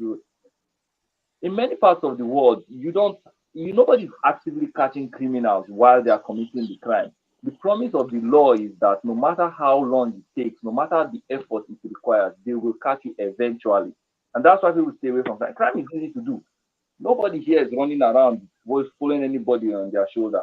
It's easy to do, but the truth here is that eventually they will catch you. If they take them 1 month, 1 year, they will catch you, and that's how justice is dished out. But in Nigeria, it's like a promise. You know nothing will happen, so why don't you go ahead and do what you want to do? Because nothing is going to. And it's frightening because many of the people that they attack, they are like the least, the people that don't even know where the next police station is. Farmers, fishermen, the people that can't really, that they are just pure victims.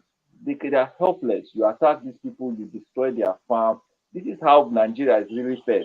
The people that are farming, the people that are fishing, the people that are doing all this menial trade, transporting goods from one part of the country to another. While these other people are in Lagos and in Abuja, the real workforce of Nigeria are being attacked daily and basically wiped out, either by poverty or by banditry, and everybody seems to look the other way. Not my problem yet. That same point of responsibility. Nobody wants to be responsible for anything. Yeah. All right. George, I have to stop you there. Let me come to John Abba. John Abba, I know you are from I don't know this state, but let's listen to every one of us must rise up. The armed forces are not neutral. They collude. They collude. They collude with the armed bandits. They kill people, kill Nigerians. They facilitate their movements. They cover them. If you are depending on the armed forces to stop the killings, you will all die one by one. Wow. Now, Janaba, that's Theophilus Danjuma, basically giving up on hope that the military could control the situation. What is your take? I know you are from Plateau State. I hope it's right. Are you from Plateau State? No, you're wrong. Where are you from? I'm from Benue. Benue. Another Benue. Okay, I know it's that area. Okay, but what's your take on the situation? It says there's something across Benue, Plateau, and Nasarawa everywhere. Okay, now I'll quickly go to the point. First of all, Otum is a hypocrite. That man, he lied through his teeth. He done nothing for the past years. He never paid the state workers. So he have killed more Benue people than the bandit. When you don't pay people and the federal government give you the allocation, you are a killer because people cannot maintain their health. They die of whatever the disease or the sickness or even hunger. So for Otum to always trying to be a vice president, it's a political game. It's playing the same thing like Peter Ovie played that time that he said that he left so much money, was not going with security, he's saving money for the people. And when he left the office, nothing was left in the account. So they are all political career is based on lying to people and people buy it. Otum have not paid Benue people for months, if not years. So how does it justify the killing of bandits? I'm not justifying the bandits should kill, but he could have done his own part by empowering his people. So before the bandits even come, they already die of hunger. So I don't see that as anything than playing. Okay, he's standing out for the party. He switched party to win election. He didn't switch himself. He's still the same Otum. He's still the same belief of whatever he called God, Christian, no Christian. These are hypocrites. The only prayer I have for Nigeria as I wrap up is that we all continue to share and hope that the thing will catch fire one day. Let me tell you as I wrap up, we are not ready for any election. Anybody are going back now because I was unable to contribute when you are talking about the coming election, the general election. There is no election in Nigeria. I'm not discouraging people. The cabals, what we call cabals, but I'm used to politics. I know Nigeria very well. I go Nigeria. I know all the things. I grew up in Medogri, and I know what I'm talking about. So there is no election in Nigeria. I mean, PBC, whatever you are calling it, it's okay for people to get and then buy them and all of that. But when the Kaba have made up, if Osinbajo will be a good stooge, that will pick him. If he's not going to be a good stooge to the Kaba, when he's going to kick against them, sell them, if they know him, they will not pick it. Anyone that they will, a leader is not a person that the people choose, not in Nigeria. It doesn't happen like that in Nigerian election. So we are still working on Dr. Damage's show, so we all agree to spread the good news that people should come out, people should make their voice, people should push against the wrongdoing and speak through to the power, hoping that as we continue to spread this good news, at least one day, become a Martin Luther King dream, that one day we're all going to sit down and say, okay, this is Nigeria we dream about. But at this current thing, whether it's the governor of former governor of Lagos State, what do you call Tinubu, if they think Tinubu will be a good stooge, they will pick him. The Kabas have that capacity to do that. If not, the Kaba, when they know that they calculated the party that Buhari will become the leader, and they say APC was the voice. Maybe they navigated it and he became the APC guy and he won the election. So that is all about it. Nothing keeps me awake about Nigeria. I have brothers and sisters in Nigeria. I pray for them. They themselves cannot even help themselves. They are no different from any other person. I have invested so much million, they chop my money. May God help them.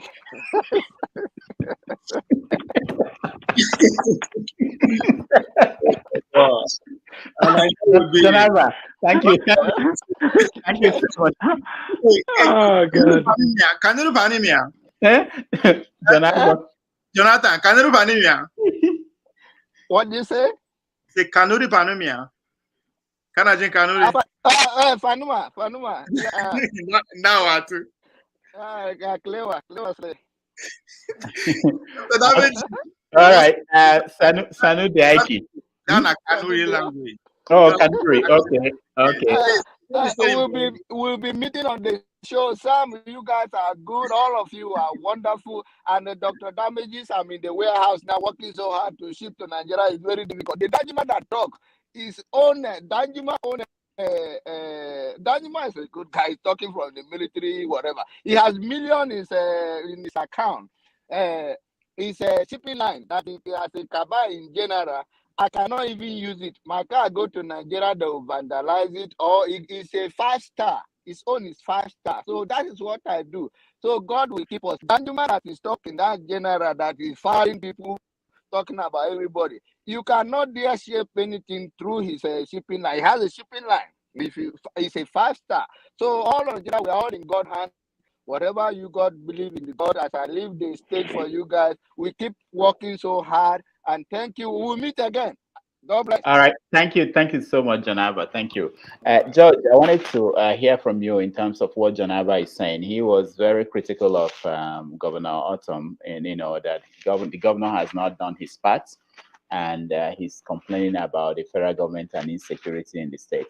So I want to hear your view about that, and also about Danjuma, because we know that Danjuma had a role to play in what Nigeria is today, if not a major role, and he once confessed that he was given oil block by Sani Abacha, which he sold for $1 point something billion dollars, and after paying taxes, he had almost he said $500 million.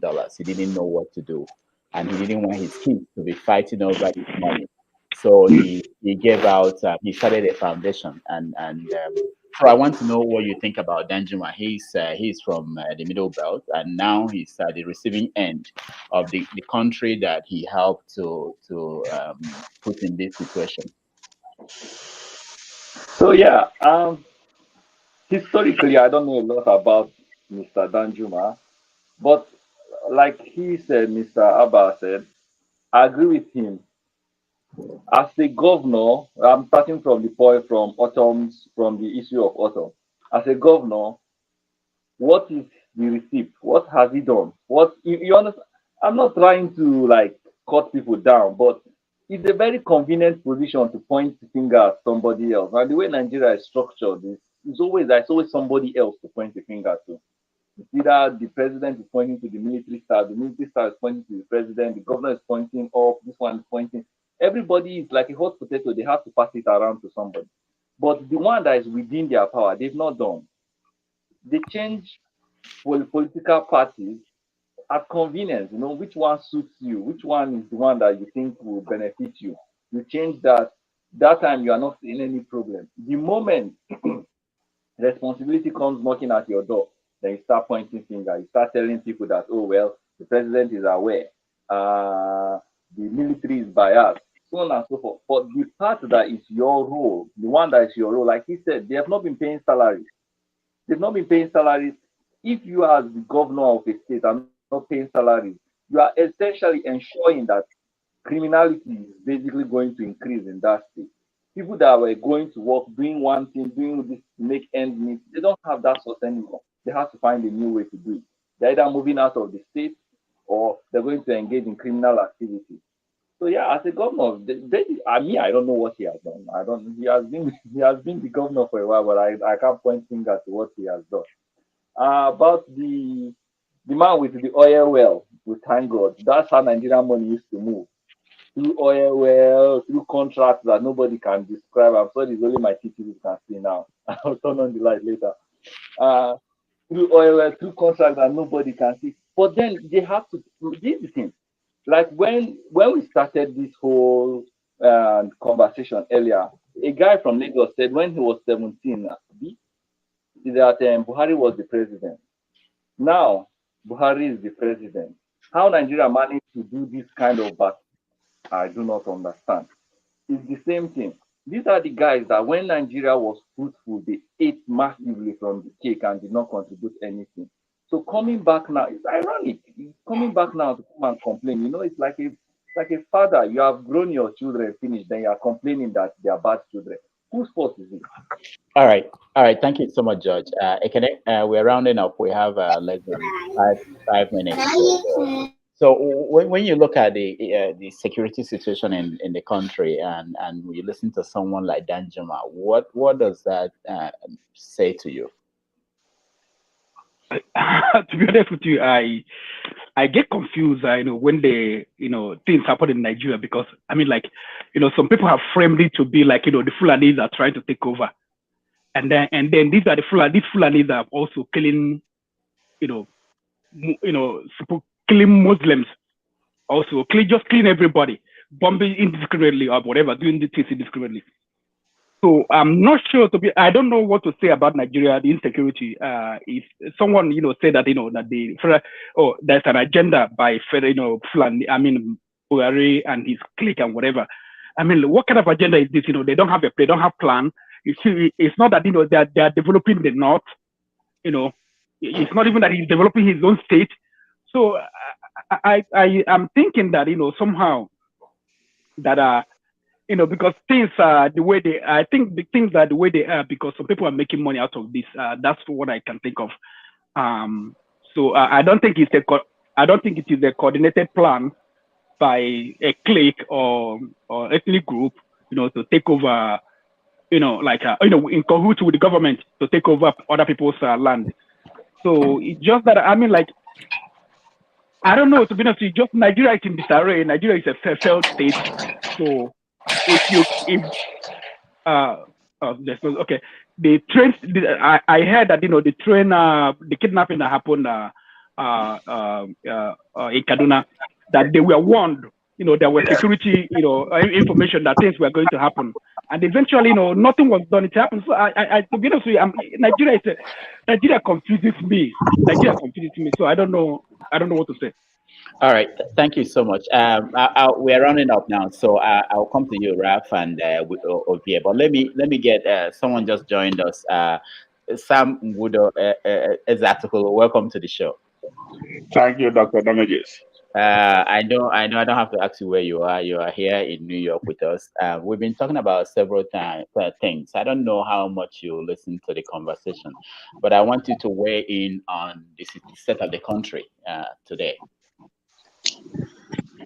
Well, come to think of it, the one that give me most concern is about the things happening in Anambra. Okay. And I spent about a month there in November. No, not November, sorry, in January. And that Monday sit at home is it's mind-boggling, and it's going to devastate that state. And I don't see any leadership trying to address the issue. Now I heard about, as of yesterday, some people that were arrested in the forest, 85 or 75% from neighboring states, almost all of them from neighboring states. Then my issue is what the people from Abakaliki, Ebonyi State, Enugu State, Imo State, why are they coming to destroy Anambra to enforce sit at home? I tell people, follow the money. Who is paying them? Who is paying them?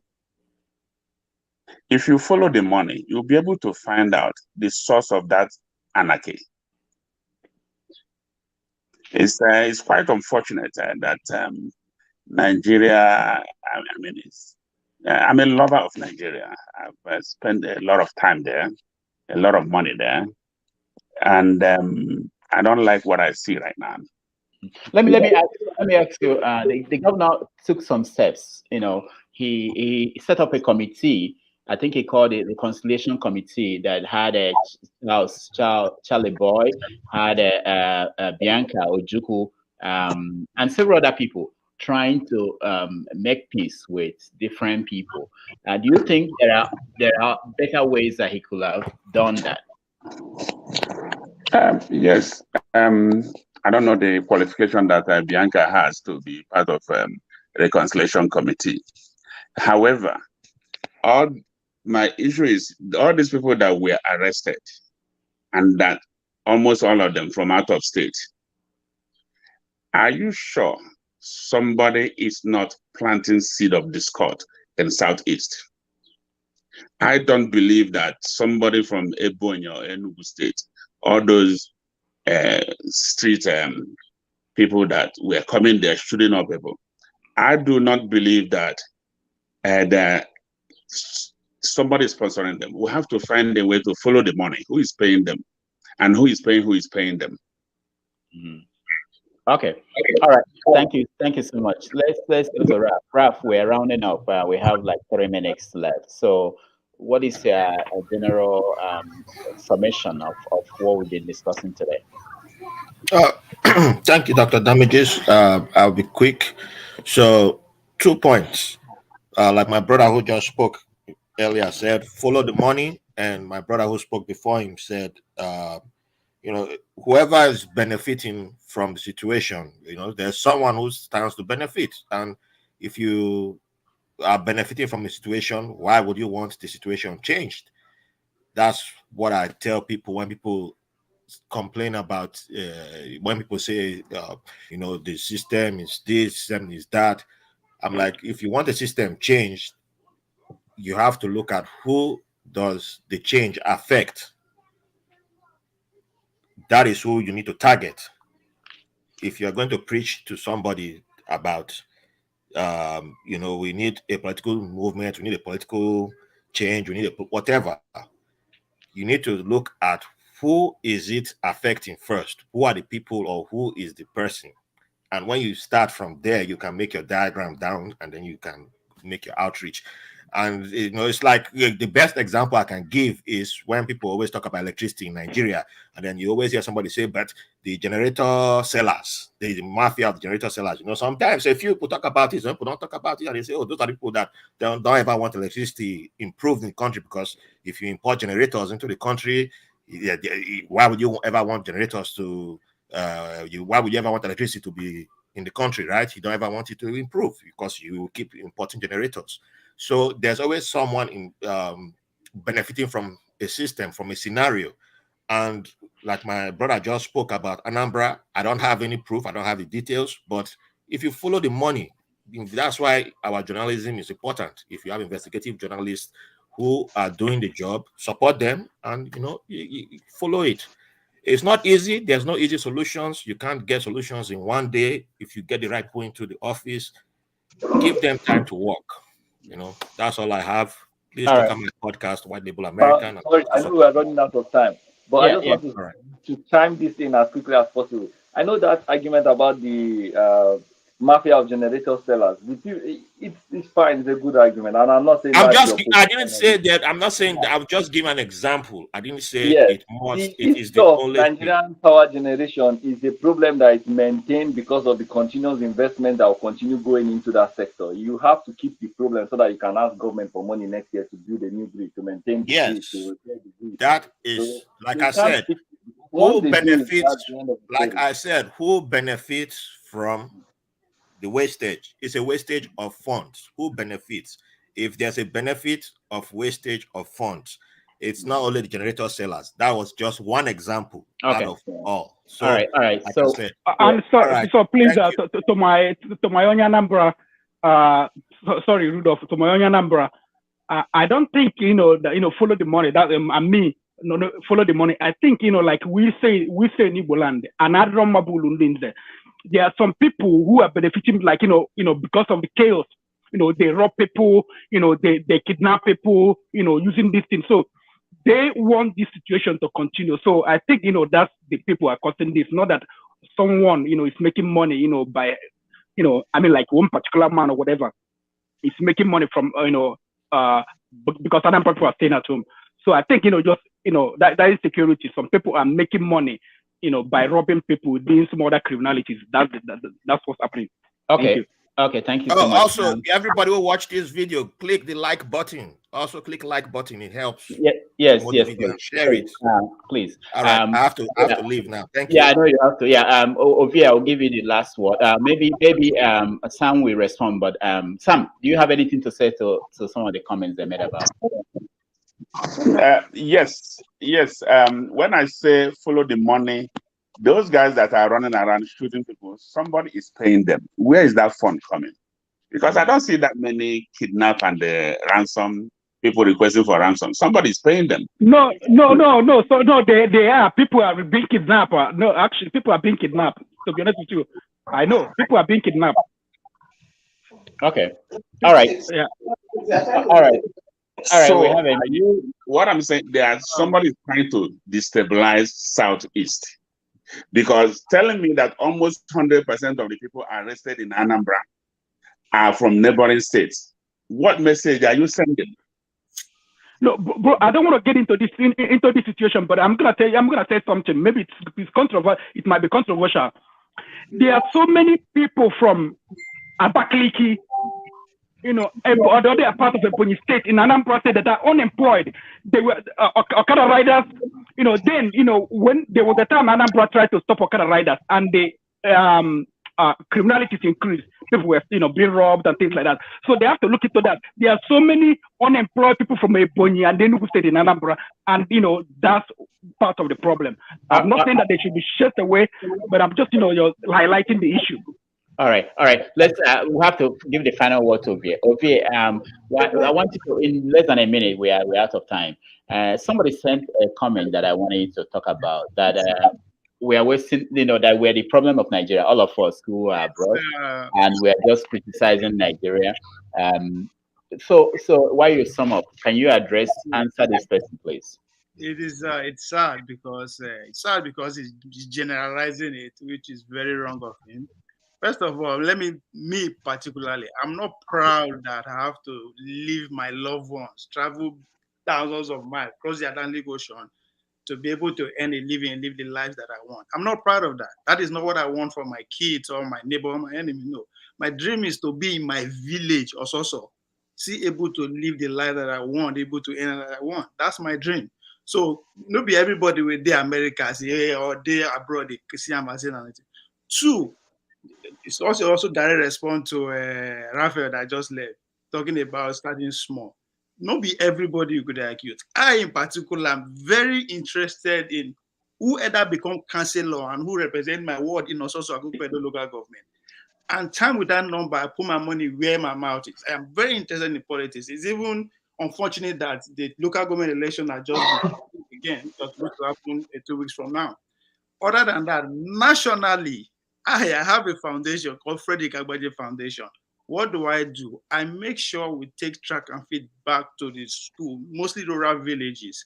I identify schools from the north, south, west, and every part of the country.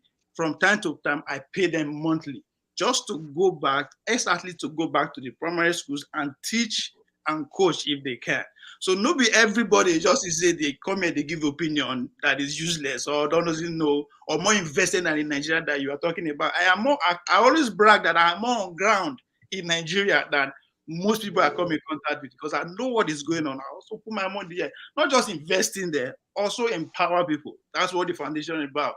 If I encourage you to go there, click on it and see what we are about. You can also join for. So that generalization in diaspora and then be the problem, it's very wrong. After all, now in diaspora be the second highest contributor to the Nigeria economy, apart from the oil. I want to put it that way. So it's a very wrong notion that we don't involve. Not be everybody. I am politically, I'm very interested. I'm involved, not just as I said. So just because we are not on ground to come and fight or do whatever doesn't mean we just glorify and happy what is happening in our comfort zone. No, I don't care how America is the greatest nation on earth, whether I like it or not. But guess what? I'd rather be in my village. They flex. So no. All right. Ovie, thank you so much. We have to stop it here. I want to thank everybody that joined us today. Ovie, it's always nice to see you. George, thank you so much. Ekene, I appreciate your time. And so many other people who are not here with us at this point. Just to let you know that we are going to have another Have Your Say on Wednesday at 6 p.m. That will be based on the topic will be something about life abroad for most Nigerians who live outside of Nigeria. Anybody can join from anywhere in the world. So we thank you for joining us, and hopefully we see you again on Wednesdays and on Saturdays. Thank you. Thank you, guys. Bye. Thank you.